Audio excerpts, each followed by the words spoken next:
नमस्कार, मैं हूं सुरभि ठाकुर। आप देख रहे हैं ब्रह्मास्त्र और इस वक्त आपको हम लेकर आए हैं काटी विधानसभा क्षेत्र के अंदर और यहां पर हम जुड़ेंगे माननीय मंत्री जी और यहां से प्रत्याशी निर्दलीय प्रत्याशी अजीत कुमार जी से और जानेंगे कि क्या कुछ माहौल है इस बिहार विधानसभा चुनाव का और इनके पास जनता के लिए क्या विकास का मॉडल है। तो आइए इनसे बातचीत करते हैं। बताइए सर, जनता के लिए क्या विकास का मॉडल है आपके पास? भाई हम तो काटी का परमानेंट सेवक है जी। और हमारा मॉडल क्या होगा? काटी के समाज में हर लोग का विकास हो, हिंदू मुसलमान जो भी संप्रदाय के लोग हैं शांति सद्भाव में जिए, बेरोजगारों को रोजगार मिले, किसानों के खेत खलिहान में हरियाली, चेहरा पर खुशहाली आवे और अमन चैन शांति रहे, अपराध मुक्त काटी रहे। नटसेल में ये मेरा पहला विजन हमने ये तय किया हुआ। लेकिन मेरा प्राथमिकता है, हमारे क्षेत्र में बेरोजगारों का बड़ा फौज बन गया जिसके कारण अपराध बहुत बढ़ गया। हम चुनाव जीतते सबसे पहले अपराध नियंत्रण के लिए काटी क्षेत्र के जितने पढ़े लिखे नौजवान हैं उनको रोजी रोजगार से जोड़ने के लिए लड़ाई लड़ेंगे। काटी में अभी नीतीश जी ने कहा कि बिहार के हर घर में प्रीपेड मीटर लगाएंगे। हमारे यहाँ काटी नगर पंचायत में प्रीपेड मीटर लगाए थे, 150 परिवार में लगा, 145 परिवार अब डिबिया युग में चला गया। मात्र 5 परिवार अब वो रिचार्ज करा के बिजली जला रहा है। उनका मंशा है कि पूरा काटी को डिबिया युग में ले जाए। तो उनको आपके माध्यम से सीधा कहना चाहते हैं, नीतीश बाबू हम आपका आदर करते हैं, लेकिन जनता के इशू पर अगर आप प्रीपेड मीटर लगा के बिजली के माध्यम से जनता का लूटने का कोशिश करिएगा तो हम इसको अपने क्षेत्र में नाकाम कर देंगे। इसके लिए हमको जो भी लड़ाई लड़ना होगा हम लड़ेंगे। तीसरी बात है कि जंगली जानवर के आतंक से किसान परेशान है। लगाता है वो भी घर में नहीं आता है और घर में आने से पहले वो जंगली जानवर उसको लूट लेता है। तो इस पर कैसे नियंत्रण हो, हम लड़ाई शुरू किए थे। संजोग से किसी कारण से लॉकडाउन में वो लड़ाई कमज़ोर पड़ गया। चुनाव जीतते करेंगे। और बीच में 5 साल जो हमारे यहाँ एक भयकम हो गया था, पॉलिटिकल भयकम हो गया था, यहाँ का विधायक भाग गया था, हमारे क्षेत्र में काफ़ी जर्जरता आ गई है। उस जर्जरता को ख़त्म करेंगे और यहाँ के लोगों का मान सम्मान अफसरशाही के कारण दब गया है। खासकर गरीब सब राशन किरासन पेंशन के लिए लालायित है। मिल रहा था, बंद हो गया, कोई देखने वाला नहीं है। ये सारा चीज़ को ट्रैक पर लाएंगे, लाइन पर आएंगे और जो बेईमान अधिकारी है वो भागेगा। ईमानदार को लाएंगे, दलाल को सिस्टम से बाहर करेंगे और एक साफ सुथरा काटी का व्यवस्था बनाएंगे। ये मेरा विजन है। जी, बहुत अच्छा विजन है सर आपका।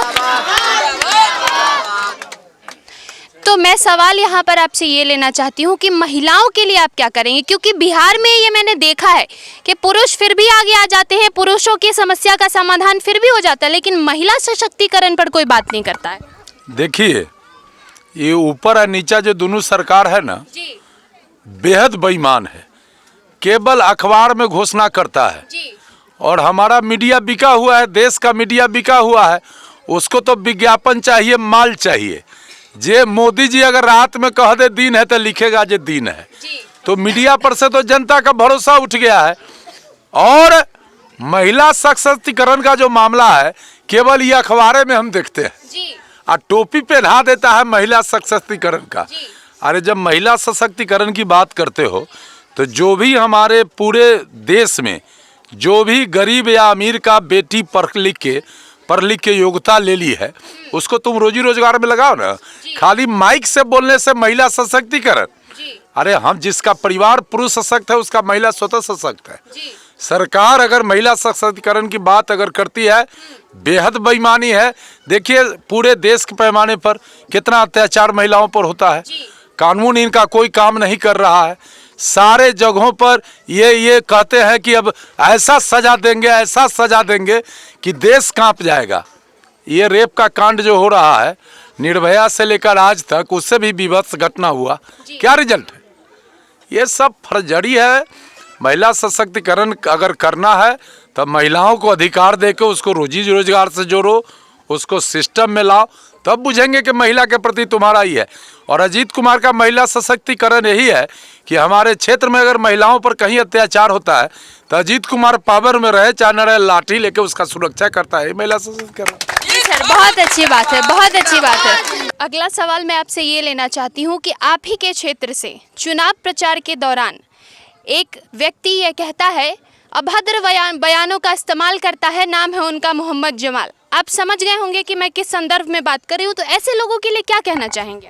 देखिए, लोकतंत्र में जी गोली का कहीं जगह नहीं है। जी जब मुझे एक खबर मिली मीडिया से कि हमें घर में घुस के मारने का कोठिया मजार से उन्होंने ऐलान किया है, जी तो हम ऊपर वाले, चूँकि हम लोगों के पिता जो है सो माता पिता ऊपर है, जी और नीचे वाला जो माता पिता है, इन्हीं को कहा कि भाई इस पर आप निर्णय करिए, लोकतंत्र है, जी 3 तारीख को उसका जवाब मिल जाएगा।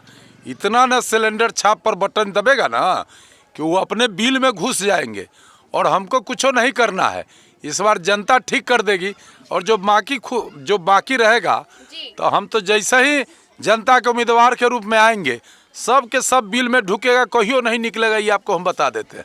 जी अजीत कुमार अपने वक्ता, अब एक प्रखर वक्ता के रूप में जाने जाते हैं, तो मैं आपसे ये उम्मीद करती हूँ कि मुंगेर गोलीकांड पर आप खुलकर अपना पक्ष रखेंगे। जिस तरह से जंगल राज से त्रस्त होकर नीतीश कुमार को बिहार की कमान सौंपी गई, नीतीश कुमार ये कहते हैं सुशासन कायम कर दिया, लेकिन मुंगेर में अभी जो हुआ हम सब ने देखा। सर, क्या कहेंगे, क्या सच में सुशासन आ गया है या अब गुंडागिरी ज्यादा बढ़ गई है? देखिए, कहीं सुशासन नहीं। इस देश के जो राजनेता है ना, जी उनको करने के लिए कुछ नहीं है, जी केवल अपने विरोधी को नीचा दिखा के अपने को ऊंचा जनता के बीच में करना चाहते हैं। इसी फॉर्मूला पर काम करते हैं। क्या सुशासन है? सुशासन क्या है? और सरेआम गुंडागर्दी हो रहा है, इसी को सुशासन कहते हैं। कालाबाजारी चरम पर, इसी को सुशासन कहते हैं। बलात्कार हो रहा है, इसी को सुशासन करते हैं। बेरोजगार का फौज खड़ा हो गया सड़क पर, इसी को सुशासन कहते हैं। एकदम फारस है, कोई विजन नहीं है, कोई काम नहीं है, कुर्सी कैसे बना रहे। अब कभी उससे गठबंधन, कभी उससे गठबंधन, कभी उससे गठबंधन, ये क्या है भाई? कोई तो नीति सिद्धांत होना चाहिए ना। तो कभी नीति सिद्धांत को तिलांजलि देके कुर्सी उनका प्यारा है। सर, तो नीति सिद्धांत तो यही लग रहा है कि कुर्सी बचाओ अभियान चल रहा है कहीं। बिल्कुल बिल्कुल, कुर्सी अभियान बचाओ अभियान, इसीलिए ना अजीत कुमार निर्दल आ गया। जी, तो अजीत कुमार ने काफ़ी मतलब चुनाव देखे हैं, जीते भी हैं, कभी हार का भी सामना किया, लेकिन जनता के साथ हमेशा खड़े रहे हैं। तो मैं आपसे ये उम्मीद करती हूँ कि आप क्या ये वादा करेंगे जो अपनी काटी क्षेत्र के जनता को, चूँकि जनता में ये डर है कि कहीं काटी पाकिस्तान न बन जाए, तो क्या ये अजीत कुमार ये वादा करेंगे कि काटी को पाकिस्तान नहीं बनने देंगे? जी, श्मशान का झंझट हुआ पहाड़पुर में साबित कर दिया। जी जितने लोग 5 साल में फंड खड़ा किए हैं ना, जो भी किए हैं, ये चुनाव के बाद सब सुटुक जाएगा। अब पाकिस्तान, अरे हिंदुस्तान है, काटी रहेगा। कोई किसी बाप का ताकत नहीं है, किसी के बाप का ताकत नहीं है कि काटी के लोगों पर आंख दिखाएगा। अभी आंख दिखाया है तो वोट से उसका आंख बंद कर देंगे, और जब हम हो जाएंगे ना, ओकरा बात जान लेके भाग जाएगा। कहाँ किसी का हिम्मत है? पाकिस्तान बनेगा? अरे हिंदुस्तान में अगर एक क्षेत्र कोई सबसे हिंदू का मजबूत क्षेत्र होगा तो वो कांटी विधानसभा क्षेत्र होगा। किसी को अगर सपना है उल्टा पलटी, तो वो सपना न पाले, नहीं तो वही खत्म हो जाएगा। जी, बहुत बहुत धन्यवाद। अभी आप सुन रहे थे पूर्व मंत्री अजीत कुमार को, और इनको किसी परिचय की जरूरत नहीं है, किसी परिचय की मोहताज नहीं। आप देख सकते हैं कि किस तरह से जनता के दिलों में वास करते हैं। आप देखिए इनके लिए कितना बड़ा जन सैलाब, यहाँ पर जन समर्थन इनके पास, और इनका कहना है कि इनका विजन साफ है, ये किसी बिचौलिए के चक्कर में नहीं पड़ते हैं, जनता के साथ थे, हैं और जनता के साथ हमेशा रहेंगे और उनके विकास का काम करते रहेंगे। जुड़े रहे ब्रह्मास्त्र के साथ। धन्यवाद।